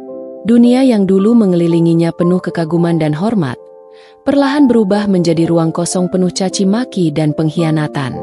Ia tak lagi menjadi simbol kesuksesan yang dielu-elukan di televisi, bukan lagi pejabat yang disambut dengan karpet merah dan jabat tangan penuh hormat. Kini, namanya hanyalah noda hitam dalam sejarah industri energi negeri ini. Satu demi satu orang mulai menjauh. Para kolega bisnis yang dulu berebut menjilat, sekarang bahkan enggan disebut kenal. Rekan-rekan sesama direktur yang dulu menjadikan Haryo sebagai panutan, kini sibuk membersihkan nama mereka masing-masing. Bahkan sebagian di antaranya mulai memberi kesaksian yang memberatkan Haryo agar mereka bisa lolos dari jeratan hukum. Beberapa diam-diam mencabut aset yang sebelumnya dipakai atas nama bersama, aset properti, rekening investasi, hingga saham perusahaan patungan yang selama ini mengalirkan ratusan juta ke kantong pribadi Haryo. Di dalam tahanan, Haryo mulai merasakan kesepian yang sesungguhnya. Ia masih mencoba menghubungi sejumlah pengacara ternama, berharap bisa membeli keadilan seperti yang dulu sering ia lakukan. Tapi semua kini berbeda. Kasusnya terlalu besar, terlalu jorok, terlalu menjijikan untuk dibela. Bahkan satu pengacara yang dulu selalu berada di belakangnya, kini terang-terangan menolak, mengatakan, "Maaf, Pak, Anda sudah tidak bisa ditolong. Bahkan kalau saya bela, saya sendiri bisa terseret." Berita terus beredar bahwa skandal BBM ini menyeret lebih dari 20 orang, dari level direktur hingga sopir logistik. Tapi nama Haryo tetap menjadi yang paling mencolok. Ia menjadi simbol kerakusan dan arogansi yang tak bisa dikendalikan. Pihak KPK bahkan mengonfirmasi bahwa apartemen mewah di Singapura yang dibeli atas nama orang lain adalah markas tempat ia bertemu dengan para pelobi asing dan tempat penggelapan uang besar-besaran dilakukan. Semua transaksi digital sudah terlacak. Semua komunikasi terenkripsi berhasil dibuka. Dan di sisi lain, aku, sebagai istrinya yang dulu dianggap lengkap citra sempurna sang pejabat, akhirnya bisa bernapas lega. Tidak karena dendamku telah terbalaskan, tapi karena aku melihat bahwa kebenaran akhirnya muncul juga. Karma tidak pernah tidur. Meski ia berjalan pelan, tapi ketika datang, hantamannya tidak bisa dihindari. Aku mengingat kembali saat aku mendampinginya dengan bodoh. Saat ia menepuk pundakku dan bilang, "Tenang saja, semua bisa kuatur." Saat ia menertawakanku karena protes akan keputusan-keputusan yang merugikan orang kecil. Saat ia berselingkuh terang-terangan dengan pegawai sekretarisnya, dan bilang aku cuma istri tua yang tak lagi menarik. Tapi lihatlah sekarang, Mas, sekretarismu itu bahkan sudah kabur ke luar negeri, meninggalkanmu begitu saja saat kamu butuh. Istri yang kau campakan ini, justru satu-satunya yang masih menanyakan kabarmu ketahanan, walau hanya untuk memastikan bahwa kamu sadar, aku masih hidup dan kamu sudah hancur. Suatu malam, aku duduk sendiri di beranda rumah lama kami yang kini sudah aku kuasai penuh setelah proses hukum berjalan. Aku menatap langit sambil menyeruput teh hangat. Tak ada rasa bahagia, tak ada perayaan, hanya ketenangan. Kedamaian yang dulu tak pernah ada saat aku hidup bersamamu. Aku tak menginginkan kamu menderita. Tapi aku senang kamu tidak lagi bisa menyiksa siapapun, termasuk aku. Siang itu langit begitu mendung, seperti ingin ikut menangis atas kisah keluarga kami yang sudah tak bersisa. Rumah besar peninggalan keluarga Haryo kini tampak sunyi. Setelah penyitaan resmi dilakukan, aku dan anak-anak kembali ke rumah orang tuaku. Tapi siapa sangka, rumah tua di pinggir kota itu justru menjadi tempat para wartawan dan petugas hukum mendatangi kami. Lagi dan lagi, mereka ingin tahu segalanya, termasuk soal surat warisan, aliran dana, bahkan percakapan-percakapan pribadi yang selama ini kuanggap hanya milik kami berdua, aku dan Haryo. Pagi itu aku sedang menyisir rambut putriku yang mulai rewel karena tidak ingin masuk sekolah. Ia malu. Teman-temannya mengejeknya anak koruptor. Sekuat tenaga aku tahan air mata. Tapi suaranya yang lirih. "Bu, kenapa ayah di penjara? Ayah jahat, ya?" Seperti mengguncang batinku hingga hancur berkeping-keping. Belum sempat aku menjawab, suara ketukan keras di pintu depan mengejutkan kami semua. "Bu Nisa, kami dari pihak kejaksaan. Mohon bantuannya untuk klarifikasi tambahan." Aku menggigit bibir. Sekali lagi, mereka datang, membawa bukti baru dari pengembangan kasus Haryo. "Silakan masuk," jawabku dengan tenang, meski jantungku berdetak tak karuan. Di ruang tamu, salah satu penyidik mengeluarkan selembar foto. Kami mendapat laporan dari seseorang yang tidak ingin disebut namanya. Ini foto suami ibu bersama seorang wanita dalam sebuah perjalanan ke Singapura.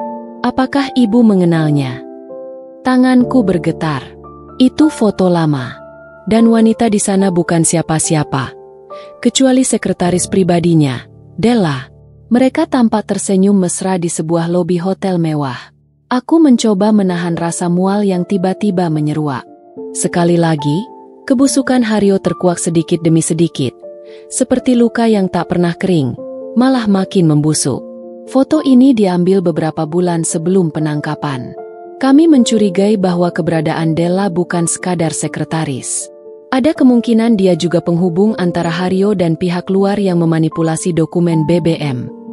Dek, jantungku seperti berhenti berdetak. Kupandangi kembali foto itu. Senyum Haryo di sana terlalu tenang, terlalu penuh tipu daya. Setelah mereka pergi, aku tak sanggup lagi berdiri. Tubuhku limbung. Dunia seperti mengecil dan gelap. Dan saat malam datang, sebuah panggilan tak terduga masuk ke ponselku. Nisa. Suaranya serak, tapi aku tahu siapa itu. Haryo. Iya, aku dengar kamu didatangi kejaksaan. Aku minta maaf. Aku tak pernah berniat menyakitimu. Aku terlalu percaya diri, terlalu sombong. Hatiku ingin marah, ingin berteriak, menghujat, membalas segala luka yang dia torehkan. Tapi suaraku justru lirih. Kau baru sadar sekarang? Setelah dunia menjatuhkanmu. Della hanya dia bukan siapa-siapa. Nisa, aku butuh seseorang di tengah tekanan. Dan dia. Kau mengkhianatiku, potongku dingin. Bukan cuma sebagai suami, tapi sebagai manusia. Aku rela miskin. Aku rela malu. Tapi kau memalukan kami dengan cara paling hina. Aku memutuskan sambungan telepon tanpa menunggu dia menyelesaikan kalimatnya. Malam itu, aku menangis. Tapi bukan karena kehilangan Haryo. Aku menangisi diriku sendiri. Karena terlalu lama bertahan demi cinta yang nyatanya palsu. Matahari siang itu membakar kulit siapapun yang melangkah keluar tanpa perlindungan. Namun aku berdiri tegak di hadapan gedung pengadilan tipikor, mengenakan blazer putih bersih dan rok panjang berwarna hitam pekat, menandakan duka sekaligus tekad. Kamera-kamera wartawan kembali mengarah padaku. Kali ini, bukan karena sensasi atau kontroversi, tapi karena aku adalah satu-satunya saksi yang dianggap kredibel dalam kasus Haryo. Dulu aku hanya istri yang diam, tunduk, dan menutup telinga dari segala kecurigaan. Kini, aku adalah suara keadilan. Aku bukan lagi perempuan yang diperlakukan seperti perabot rumah tangga yang bisa dipindah seenaknya. Aku adalah saksi. Aku adalah saksi hidup kehancuran moral seorang pria yang menggadaikan masa depan negeri demi kerakusan pribadinya. Hari ini ibu dipanggil sebagai saksi dalam sidang lanjutan kasus korupsi migas dan gratifikasi seksual yang menjerat terdakwa Haryo Prasetyo. Betul? Tanya wartawan dengan mikrofon yang hampir menyentuh wajahku. Aku mengangguk pelan. Saya hadir bukan untuk menjatuhkannya. Saya hadir untuk mengatakan kebenaran. Wawancara itu pun diputar berulang-ulang di berbagai media malamnya. Aku menonton sambil duduk di ruang tamu kontrakan sederhana milik adikku. Anak-anakku ada di sisiku, menggenggam tanganku. Tak ada lagi rumah mewah, tak ada lagi mobil mahal. Tapi entah mengapa, aku justru merasa lebih tenang sekarang. Harta boleh lenyap, tapi harga diriku sudah kembali. Di ruang sidang, saat aku naik ke podium saksi, mataku sempat menangkap sorot mata Haryo. Wajahnya tampak berbeda, kusam, lelah, dan seakan mengemis belas kasih. Tapi tak ada lagi simpati tersisa di hatiku. Saya memang tahu sejak lama bahwa aliran dana tidak wajar masuk rekening keluarga kami. Tapi saya tidak pernah tahu dari mana sumbernya secara pasti. Haryo tak pernah memberitahu saya, semua dikendalikan olehnya. Kataku tegas menjawab pertanyaan jaksa. Apa ibu tahu soal hubungan terdakwa dengan sekretaris direksi PT Pertamina? Tanya hakim. Aku menelan ludah. Jantungku berdetak cepat. Tapi aku tak boleh takut. Saya tidak punya bukti langsung. Tapi saya pernah memergoki pesan-pesan yang tak pantas di ponsel suami saya, yang dikirimkan oleh seorang perempuan bernama Livia.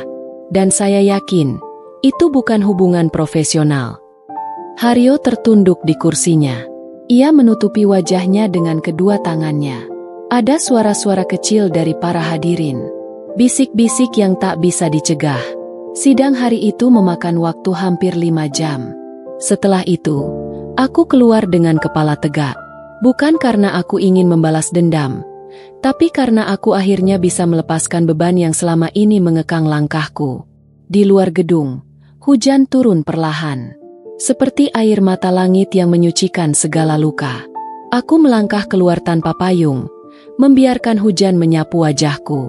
Aku menangis, bukan karena lemah, Tapi karena akhirnya aku merasa bebas. Suara notifikasi ponselku berbunyi. Sebuah pesan dari seseorang yang tidak kusangka-sangka. Mantan Sekretaris Haryo. Ibu Naya, maafkan saya. Saya ingin bicara. Saya ingin mengatakan semuanya. Saya juga korban. Saya akan bersaksi. Aku terdiam. Dunia ini memang tak pernah habis dengan kejutan. Tapi aku tahu, semakin banyak yang membuka mulut, maka semakin dekat kebenaran akan menang. Aku akan melanjutkan langkah ini. Bukan hanya untuk membebaskan diriku, tapi juga agar tak ada lagi perempuan yang harus hidup dalam ketakutan seperti aku dulu. Dan malam itu, untuk pertama kalinya sejak bertahun-tahun, aku tidur tanpa mimpi buruk. Siang itu mentari terasa garang menampar kulit, tapi dinginnya suasana ruang penyidikan KPK tak bisa dipungkiri. Aura penuh tekanan terasa menyesakan, membekap siapapun yang duduk di sana. Di balik ruangan kaca yang tertutup rapat, wajah Rio sudah bukan lagi sosok suamiku yang dulu dielu-elukan dalam banyak acara sebagai Bapak Reformasi Energi.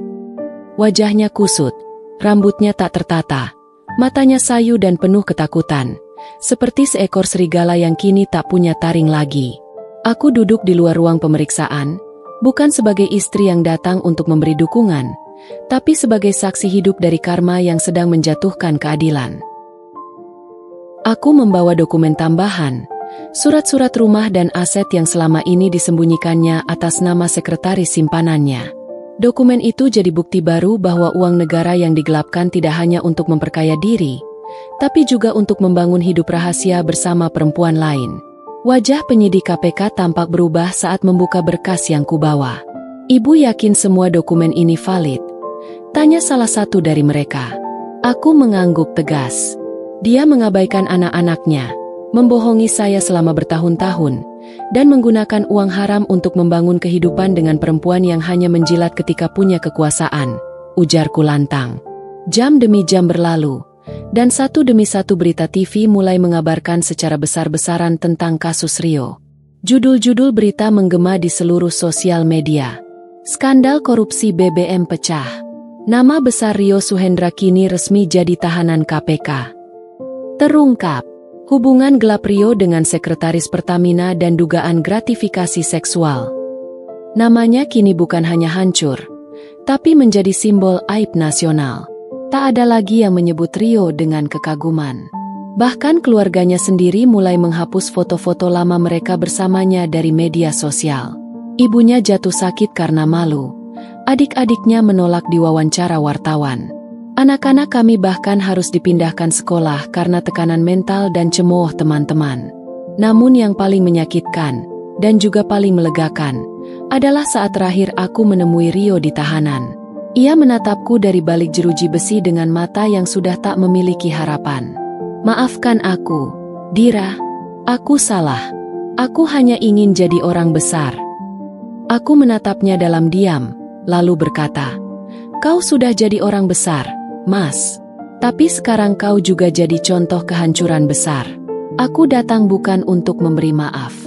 Aku datang untuk melihat akhir dari keangkuhanmu." Dia menangis. Tapi air mata itu tak menyentuhku lagi. Terlalu banyak luka yang dia tinggalkan. Terlalu besar dosa yang dia perbuat terhadap bangsa ini, dan terhadap keluarganya sendiri. Kini, setiap kali orang menyebut nama Rio Suhendra, yang terlintas bukan lagi prestasi atau kebanggaan, tapi sebuah cerita pahit tentang keserakahan, pengkhianatan, dan kehancuran total.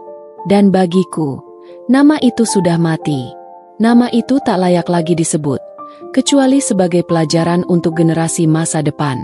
Rumah megah 3 lantai yang dulu berdiri angkuh di tengah perumahan elit Menteng kini tak lebih dari bangunan kosong penuh bayang-bayang dosa. Pilar-pilar megahnya tak lagi menegakkan harga diri keluarga, melainkan menopang aib yang menjalar dari ruang tamu hingga ke sudut ruang kerja yang pernah menjadi saksi tangan kotor suamiku menandatangani kontrak-kontrak BBM fiktif. Hari itu aku kembali ke sana, bukan untuk bernostalgia atau berharap bisa mengembalikan masa lalu, melainkan untuk menyaksikan bagaimana karma benar-benar menelanjangi seorang lelaki yang pernah aku cintai sepenuh hati. Suamiku, Aditya Prakoso, kini bukan lagi Direktur Utama PT Petronusa Energi. gelarnya dicopot, jabatannya dilucuti, namanya tercoreng dalam berita utama media nasional. Aku berdiri di depan rumah itu, bersama tim jurnalis yang ingin mewawancaraiku. Sementara itu, garis polisi membentang di pagar hitam tinggi rumah yang dulu dibangun dari hasil manipulasi anggaran proyek distribusi BBM subsidi. Bu Raras, apakah benar Ibu akan melelang rumah ini untuk yayasan korban penyalahgunaan kekuasaan? Tanya seorang reporter muda dengan mata penuh rasa penasaran. Aku mengangguk. Rumah ini tidak layak ditempati manusia. Ia dibangun dari air mata rakyat. Sudah saatnya dikembalikan pada mereka yang paling berhak. Seorang wanita tua lewat di seberang jalan. Ia meludah ke arah rumah sambil mengumpat. Tiap hari saya antre solar buat truk. Rupanya duitnya dihisap suami ibu. Aku menunduk, bukan karena malu, tapi karena rasa iba pada ketidakadilan yang terlalu lama kubungkam. Aku terlalu lama diam, menyembunyikan rasa sakit karena pengkhianatan Aditya, baik sebagai suami maupun sebagai manusia. Skandal seksnya dengan sekretaris muda Pertamina bukan lagi rahasia. Bahkan beberapa bukti rekaman CCTV mereka di hotel mewah telah bocor ke publik. Ia bukan cuma koruptor, ia predator. Ironisnya, saat dijebloskan ke tahanan KPK, Aditya sempat memintaku datang. Kupikir untuk meminta maaf, atau setidaknya mengakui segala dosanya. Tapi yang ia lakukan justru menyalahkanku. Kamu ini perempuan tak tahu diri, Raras. Aku jatuh begini juga karena kamu yang terlalu dingin. Kamu tidak mengerti beban menjadi aku, katanya dari balik bilik kaca, mengenakan rompi oranye dengan wajah yang tak lagi berkilau. Aku hanya tersenyum miris. Mas, kamu lupa. Dulu kamu yang minta aku berhenti kerja, demi jadi istri rumahan. Sekarang kamu menyalahkanku karena kamu tak punya integritas. Ia membanting telepon di depannya, mengumpat, sementara aku melangkah pergi tanpa menoleh. Hari itu aku bersumpah, tidak akan meneteskan satu air mata pun lagi untuknya. Di ruang keluarga rumah megah itu, aku duduk di atas sofa kulit yang dulu menjadi tempat favorit Aditya menonton berita. Sekarang penuh debu. Di tanganku, surat dari pengacara menyatakan bahwa seluruh aset bergerak dan tidak bergerak Aditya telah disita negara, termasuk rumah ini. Tapi sebagai istri sah, aku masih punya hak legal untuk menentukan kemana hasil lelang akan disalurkan. Aku memilih untuk membentuk yayasan atas nama ibuku. Wanita sederhana yang wafat karena tidak bisa membeli BBM untuk pengobatannya ke rumah sakit. Saat itu, truk pengangkut bantuan desa tidak bisa jalan karena kehabisan solar. Ironi semesta? Teleponku berdering. Sebuah panggilan dari pemimpin Yayasan Anti Korupsi Nasional. Mereka ingin menjadikanku duta publik baru untuk kampanye anti korupsi dan kekerasan berbasis kekuasaan. Apa Ibu Raras bersedia menjadi wajah baru perlawanan terhadap elit korup yang menjarah negara ini? Tanyanya. Aku menghela napas, menatap pilar tinggi rumah yang akan segera roboh. Saya bukan siapa-siapa. Tapi jika suara saya bisa menyadarkan satu orang saja agar tidak seperti suami saya, maka saya bersedia. Keesokan harinya, aku berdiri di podium gedung KPK. Di belakangku, spanduk besar bertuliskan, "Dari luka menjadi kekuatan, suara istri koruptor untuk Indonesia bersih." Di hadapanku, puluhan wartawan, aktivis, dan mahasiswa mengangkat tangan tinggi, menyambutku bukan sebagai istri dari pesakitan bernama Aditya, tapi sebagai simbol bahwa seorang perempuan bisa bangkit dari reruntuhan kebusukan dan menjadi cahaya bagi perubahan. Dan untukmu, Mas Aditya, silakan membusuk dalam penjara. Karena di luar sini, aku sedang membangun dunia yang lebih jujur, tanpa dirimu. 1 bulan berlalu sejak vonis itu dijatuhkan. Wajah Ardi terpampang di layar televisi, dalam seragam tahanan oranye yang kusam, kepala sedikit tertunduk, wajahnya muram, tak setegar dulu saat ia berdiri angkuh di podium-podium pertemuan pejabat negara. Ia kini bukan siapa-siapa. Hanya seorang terpidana korupsi dan pelaku asusila yang dibicarakan dengan jijik oleh masyarakat, dan dikenang sebagai simbol kejatuhan moral pemimpin. Aku duduk di teras rumah warisan almarhum ayahku, yang kini tengah direnovasi menjadi kafe literasi. Hari ini, aku secara resmi meluncurkan gerakan Perempuan Bangkit, sebuah yayasan untuk mendampingi istri-istri pejabat dan pengusaha yang ditinggal suami karena skandal dan kejahatan. Aku tahu bagaimana rasanya terpuruk dalam kegelapan dan dihakimi karena kesalahan orang lain. Aku tahu rasanya menjadi korban, tapi justru dianggap lengkap penderita. Bu Sarah, media TV lokal mau wawancara tentang kegiatan kita, ujar Lia, salah satu staf muda yang dulu juga merupakan korban KDRT dan kini aktif dalam program advokasi. Aku tersenyum dan mengangguk, lalu menata kerudungku, mengatur napas, dan melangkah dengan keyakinan. Di studio kecil itu, aku menceritakan kisahku tanpa tangisan, tapi dengan keberanian dan ketegasan. Bagaimana aku dulu istri seorang pejabat, tapi tak punya suara. Bagaimana aku dibungkam demi pencitraan. Dan bagaimana akhirnya aku bebas setelah sang penguasa dalam rumah tanggaku itu dibelenggu oleh hukum dan kebenaran yang tak bisa ia hindari lagi. Apakah Ibu Sarah tidak ingin menjenguk Pak Ardi di penjara? Tanya sang pembawa acara hati-hati. Aku tersenyum tenang. Tidak, bukan karena aku dendam, tapi karena aku telah selesai dengan masa lalu. Biarlah keadilan menjadi teman terakhirnya, dan aku akan terus melangkah ke depan untuk hidup yang lebih bermakna. Kamera berhenti merekam. Aku bangkit dari kursi, menyalami semua kru, dan melangkah keluar menuju mobil. Di dalam mobil, anakku, Dira, menyodorkan gambar. Ia menggambar kami bertiga, aku, dirinya, dan adiknya, Ryan. Ibu hebat, katanya polos. Aku menahan air mata yang menggenang. Bukan air mata luka, tapi haru. Aku bukan hanya selamat, aku menang. Aku tak butuh dia kembali. Tak ingin dia memohon atau menyesal. Karena semua itu tak akan mengembalikan luka dan kehilangan yang sudah pernah kutelan sendirian.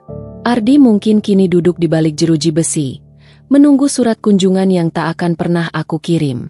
Menanti jabat tangan hangat yang tak akan aku ulurkan lagi. Dia boleh mengenang, tapi aku akan melupakan. Biar namanya tenggelam bersama berita buruk, sementara aku mengukir kisah baru yang lebih bermartabat. Sore itu, langit cerah. Aku berdiri di balkon, memandang matahari tenggelam sambil memeluk anak-anakku. Tak ada lagi ketakutan, tak ada lagi air mata, hanya ketenangan. Dan dalam hati, aku berkata pelan, "Selamat tinggal, Mas. Aku benar-benar ikhlas kamu membusuk di penjara. Ini bukan dendam, ini keadilan. Dan aku akan terus berjalan tanpa bayang-bayangmu." Tamat.